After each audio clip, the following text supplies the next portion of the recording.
y'Imana kuri wowe ubana natwe muri gahunda zacu z'amakuru ya buri munsi unyuze kuri izi channel zacu zombi arizo TV show ndetse na Gasabo News 24. Nimba uri mushya hano ndagushikeza gukora subscribe cyangwa sabone kugira ngo ujye uba mu mbere bagerwaho n'amakuru n'ibiganiro tugutegurira umunsi ku bundi. Nimba kunze ibiganiro byacu bisharinge bigere kure hashoboka. Nyemera twerekeze mu makuru avugwa muri Repubulika ya Demokarasi ya Kongo. Mu gihe ubutegetsi bwa Kinshasa bukomeje kwiyerekana nkaho burwanya intambara yo kugarura ituze n'amahoro muri Kongo, raporo nshya ya Loni yagaragaje ishusho iteye ubwoba ihohoterwa rikabije rikorerwa abaturage b'inzirakarengane mu burasirazuba bwa Repubulika ya Demokarasi ya Kongo. Ingabo za leta Kongo zifatanije n'imitwe mu majwi n'umuryango w'abibumbye kubera ubwicanyi, gufata ku ngufu n'ubusahuzi n'ibikorwa bikorerwa abaturage mu burasirazuba bw'iki gihugu, ndetse hari n'ibindi byaha bitandukanye. Komiseri mukuru ushinzwe uburenganzira bwa muntu yahagurukiye gukebura ubutegetsi bwa Kinshasa bwiwe na Perezida Felix Tshisekedi Chilombo nyuma y'perereza ryemeza ko ingabo za leta n'imitwe yishamikiyeho zakoze ibyaha bikomeye byibasiye abasivile mu burasirazuba bwa Repubulika ya Demokarasi ya Kongo. Iyi niyo nkuru tugiye kwibandaho muri gahunda yacu y'amakuru abanziza yandi yo kuri uyu umunsi.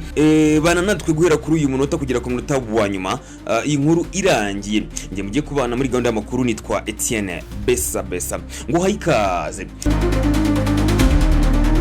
Komiseri mukuru w'Umuryango w'abibumbye ushinzwe uburenganzira bwa muntu Volker Turk yatangaje amagambo akomeye avuga ko ihohoterwa ry'uburenganzira bwa muntu rikomeje kwiyongera mu burasirazuba bwa Repubulika ya Demokarasi ya Kongo.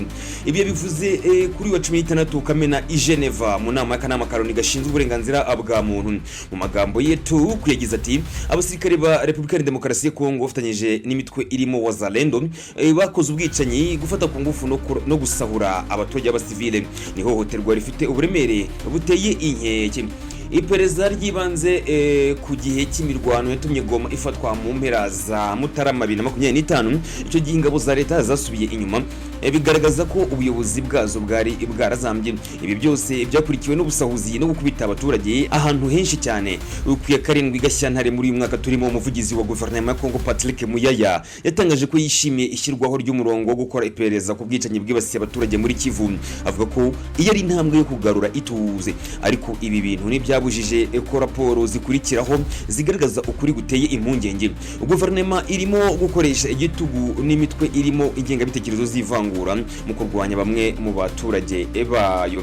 Raporo ya Human Rights Watch yo ku ya 23 Gicurasi yemeza ko umutwe wa Wazalendo ushyigikiwe n'ingabo za leta ya Kinshasa arizo Fardc wakoze ibikorwa by'ubugizi bwa nabi ku baturage bo muri Kivu y'Amajyepfo, cyane cyane mu bice byitwa Bibogobogo aho ni mu karere ka Fizi. Abarwanyi b'uyu mutwe bateye imidugudu y'Abanyamulenge bavuga ko ari Abanyarwanda atari Abanyekongo, bikaba byaravuyemo kwicwa kw'abantu 7, gusenya amashuri, amavuriro ndetse n'inzu z'abaturage.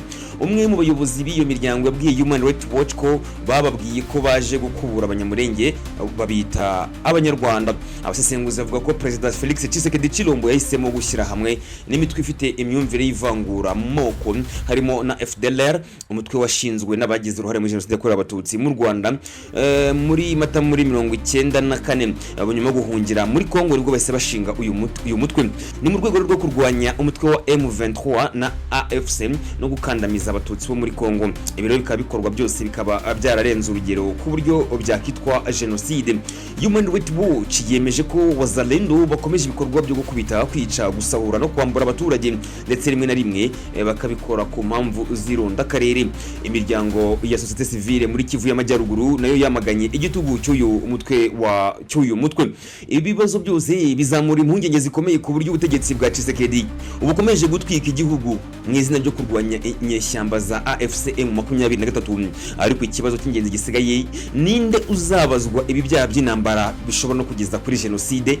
Haravuga ko amasezerano Tshisekedi ari gutanga ku mabuye y'agaciro ku banyamahanga, cyane cyane mu Bufaransa, Leta z'Ubumwe za Amerika n'Ubushinwa ariyo yamuhaye ubudahangarwa, nubwo abaturage barenga miliyoni 7 mu burasirazuba bwa Kongo bakomeje gusuhuka no kubura uburenganzira bwabo nk'abantu. Ubwicanyi, ivangura n'akarengane bikomeje kubangamira ubuzima bw'abaturage b'uburasirazuba bwa Repubulika ya Demokarasi ya Kongo, ariko amahanga n'amashyirahamwe mpuzamahanga byo bikomeje kureberera mu gihe ubutegetsi bwa Kinshasa bwikiza abatavuga rumwe nabwo.